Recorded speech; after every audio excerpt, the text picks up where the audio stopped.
Welcome back to Government 148. In this segment, we're going to begin our discussion of Israel. Now remember, throughout the course, we have inter alia talked about Israel, and sometimes in an extended way when we, for example, talked about the Palestinian and the betrayal lecture. A lot of things that relate to Israel was also covered. Nevertheless, though, we're going to begin our discussion of Israel in a more systematic way. And I want to begin from the very beginning and ask the question, who are the Jews? And so that's going to be my starting point.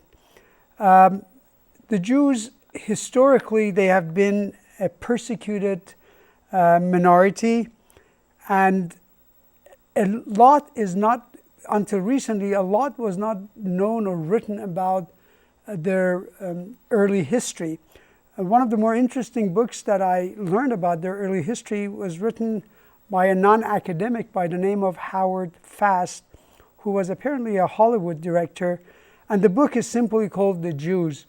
I found that book very informative, and it talks about the very early history of the Jews and the tribes in Israel. Now, the main groups for Israelis, for our purpose, the ancient war, are the Babylonians. And the Babylonian Jews were in captivity. And during the Babylonian period, a lot of Jews went to the Mesopotamia, mostly Iran and Iraq. Those were the two countries. Most of the Jews of Mesopotamia were there.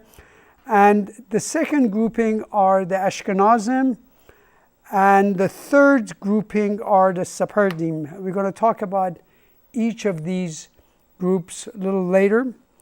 And then the next group are the converts, and the converts include the Ethiopian Jews.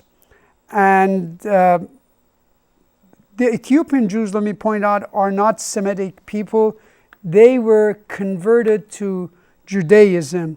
And then the next group are the Yemenis Jews. The Yemenis are Semitic Jews, but they were also converted. And interestingly enough, they became Jews before the Islam appeared on the Arabian Peninsula. Now let's talk about the Ashkenazim. They mostly went to Germany and France. They got there because they were being persecuted by the Romans, and they pretty much followed the Roman army as traders, and they went, okay, let me start again. All right, so I'm going to start one more time. All right. Okay. So let me go back. The Ashkenazim mostly went to Germany and France. They got there because they were being persecuted by the Romans. To get there, they followed the Roman armies as traders, and they spread throughout Germany and France. They were commercial people. They behaved pretty much like the people of Levant, like the Phoenicians. After the collapse of the Roman Empire, the Jews went further east to Poland and Russia because they were being persecuted. The Sephardim Jews, the word Sephardim actually is the Hebrew for Spain. They are the Jews from the Middle East who settled in Spain and in Portugal and North Africa. They too were subject to persecution in the Middle East, but the question is, how did they get to Spain? They followed the same rhythm as the Ashkenazis. They too followed, this time, the Arab armies instead of the Roman armies, to Spain, Portugal, and North Africa, and they became traders there. In Spain, they were subject to persecution and were expelled towards the end of the 15th century. So from that point on, they started moving further to the east, to Italy. This pretty much wraps up what I wanted to say about how did the Jews get to Europe. And I want to move on now to a very important topic, and that is the emergence of Zionism. Now, to understand Zionism and the historical determinants of Zionism, we need to go to Europe. And the setting is the late 18th and 19th century in Europe. Remember now, during the second half of the 18th century and the early part of the 19th century, we're getting nationalistic movements starting among Europeans. Mass politics and nationalism were clearly on the ascendance in much of Europe. And in Europe, you have some 9 million Jews spread all over the continent. And one of the things that we mentioned was this: when you have the rise of mass politics and nationalism, typically nationalism on the part of the core group tends to threaten the minorities. So everywhere where you have ethnic minorities, when nationalism manifests itself on the part of the the core group, it makes the minority feel threatened. So this is a universal pattern, if you recall, and I mentioned this in several different contexts when we were talking about the rise of nationalism in Iran and also in the case of Arab nationalism. Now, we want to talk about the emergence of Zionism in this setting that I mentioned, in the European setting of late 18th and early 19th century.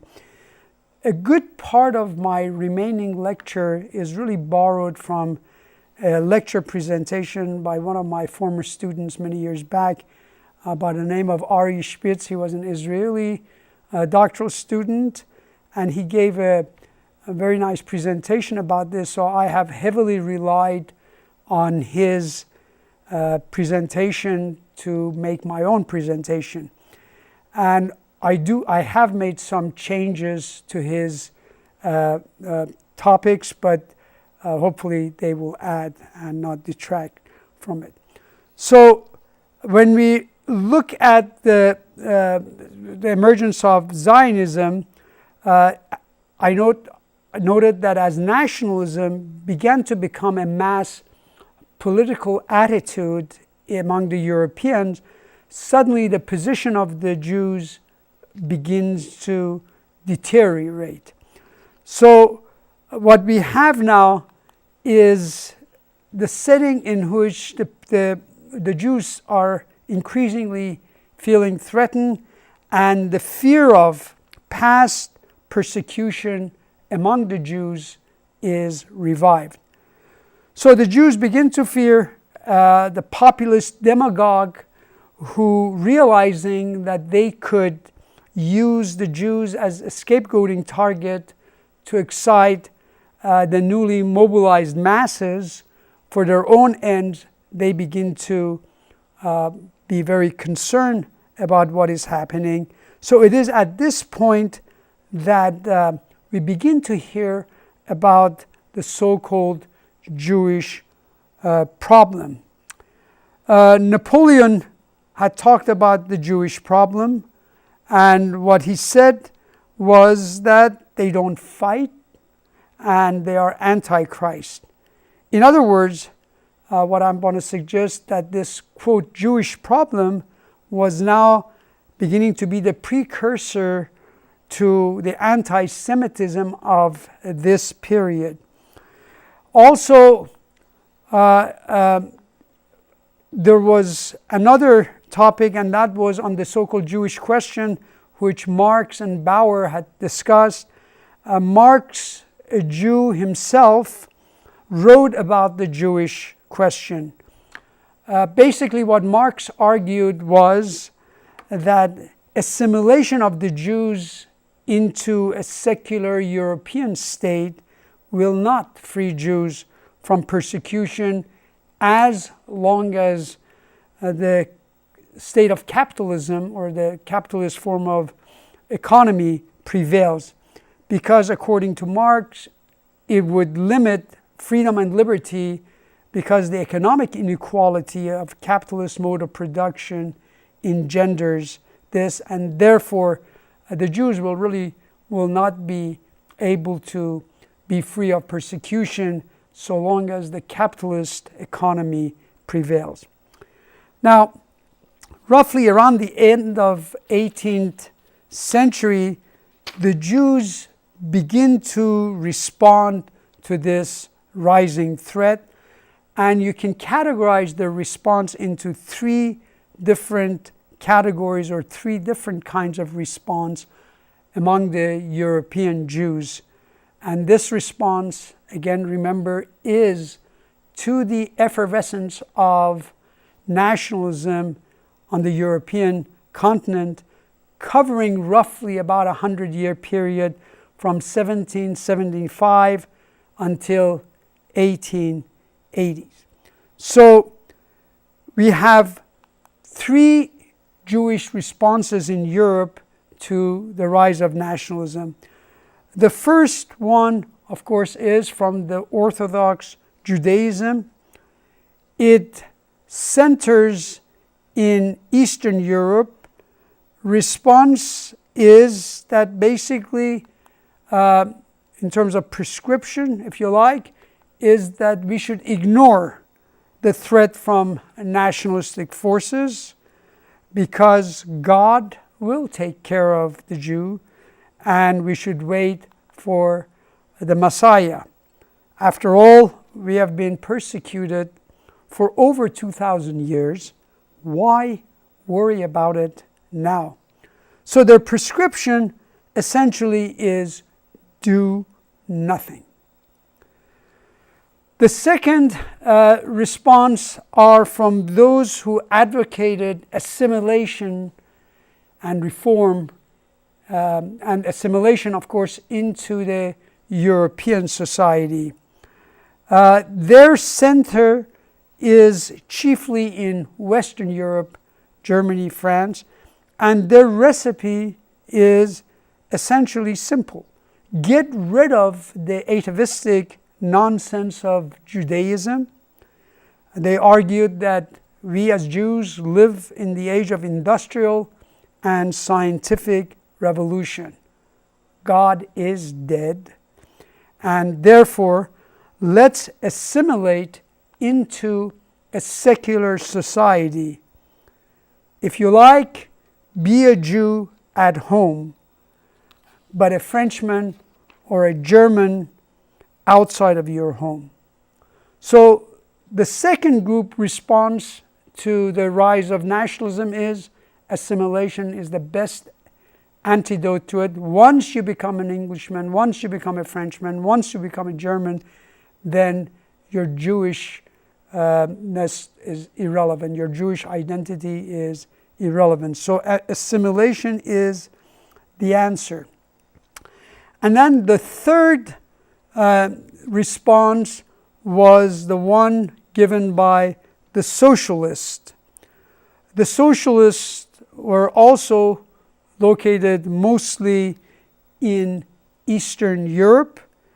For them, Marx became very popular, and therefore, from their perspective, to get rid of the so-called Jewish problem, not only you must get rid of the religion, Judaism, the so-called, or what Marx really referred to as the opium of the masses, but also you got to get rid of the enslavement that capitalism, the bond that capitalism had left the Jews in.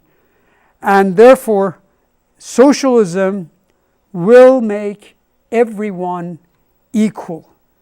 So many Jews were active in socialist movements and causes, and therefore their prescription was, once you become a socialist, then this whole problem of Jewishness and Jewish problem will become obviated.